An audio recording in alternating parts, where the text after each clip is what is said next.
Hi, my name's Helen. I'm someone who's had both professional and personal involvement on issues of human rights and international development for almost all my life, since I was a teenager.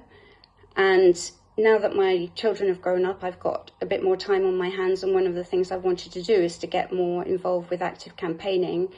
And this opportunity to go to a festival and act as a volunteer for Oxfam seemed like a perfect opportunity to do that, to have a bit of fun, but also to talk to people who hopefully are reasonably open to some of these issues, have a little bit of time on their hands. And so it's a great time towards contributing to what is now more than ever an imperative for us, which is to build a global movement for global justice.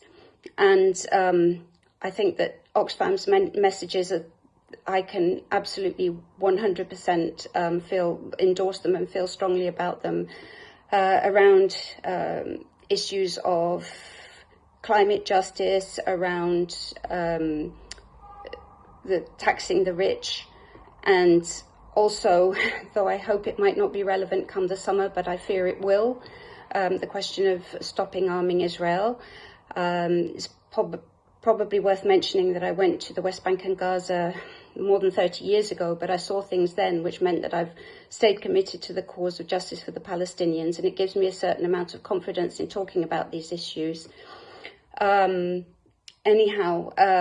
you also asked me to mention something that I feel passionately about, so I'd like to talk about Haiti, which is a country that I've lived in for 15 years, and it's very misunderstood by so many people who only see the negative issues coming out around conflict. And certainly people are going through a tremendously difficult time right now. But it's also a hugely inspiring place, which I've learned so much from and gained so much from the people there.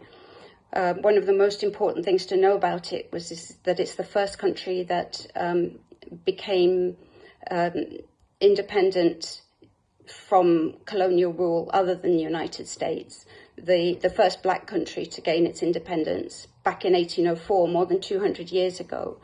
And people were fighting for their rights then, and they still are, but they showed us the way. And despite all the problems, it's given people a dignity and an ability to show resilience that is quite extraordinary.